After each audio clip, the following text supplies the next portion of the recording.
আসসালামু আলাইকুম। আমরা আজকে এখানে কিছু গাছ সংগ্রহ করতেছি ফলক দেওয়ার জন্য। আমরা যে সমস্ত গাছে ফল আসছে, এই যে দুটো ফল আছে, এই দুটো ফল আছে, ফলগুলা গাছ দেখে দেখে আমরা ফলগুলো ভাঙতেছি দিকে আসছে।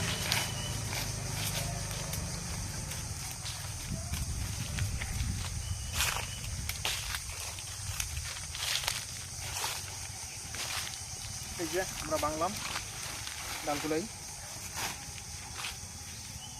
বাছাইকৃত জাত। এই যে আমরা এরকম একটা ধারালো দাও হাতে করে নিয়ে আসছি, এই যে কলম দেওয়ার জন্য যে দাওটা আছে।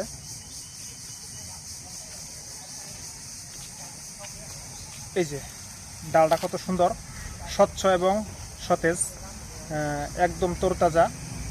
এই ডালটা এখন কলম দিলে ইনশাল্লাহ আশা করি 99% পর্যন্ত 99 পর্যন্ত কনফার্ম হয় না, আর একটু কম হয়।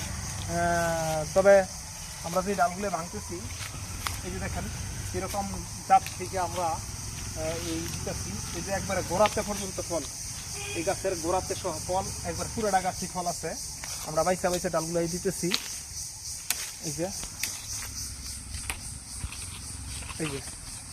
সুস্থ সবল ডালগুলো আমরা বাছাইকৃত জাত থেকে সংগ্রহ করি এবং এই ডালগুলো দিয়ে কলম করি। আমরা এখন রমজান মাস চলতেছে, আমরা কিছু গাছে কলম দেব। কলম দেওয়ার ভিডিওগুলো আপনাদের মাঝে উপস্থাপন করব এবং ডালগুলো ভাঙতেছি ইনশাল্লাহ। যখন আরও চারা প্রস্তুত হইতেছে, আমরা যখন পুরা বর্ষাকাল আসবে, তখন আমরা ফলগুলো দেখে দেখা ভালো সাইজের, যেটা বড় সাইজের, ওইখান থেকে দেখে দেখে আমরা কলম দিব। এখনও মোটামুটি বুঝে দিতেছে এটার ফলটা মোটামুটি সাইজ ভালো হবে।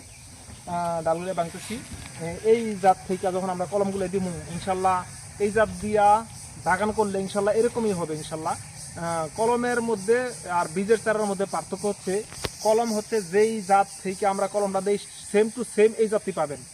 আর যদি আপনার বীজের চারা লাগান, তাহলে যেই জাত আপনার সংগ্রহ করে লাগাইছেন এই জাত হয় না, চেঞ্জ হয়ে যায়। আপনার কলমে গুণগত মান ঠিক থাকে।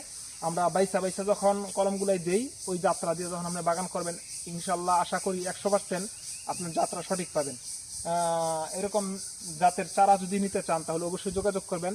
ফেসবুকের মধ্যে এই ভিডিওটা দেওয়া থাকবে এবং ইউটিউবের মধ্যে ভিডিওটা দেওয়া থাকবে, যোগাযোগ করবেন, নাম্বার দেওয়া থাকবে। আর আমার ভিডিওগুলো অতি দ্রুত পাওয়ার জন্য অবশ্যই চ্যানেলটা সাবস্ক্রাইব করবেন, ফেসবুকে ফলো দিবেন, লাইক কমেন্ট শেয়ার করবেন, তাহলে ভিডিওগুলো অতি দ্রুত আপনাদের মাঝে পৌঁছবে। পরবর্তীতে আবার ভিডিও নিয়ে আপনাদের মাঝে হাজির হবো। আসসালামু আলাইকুম।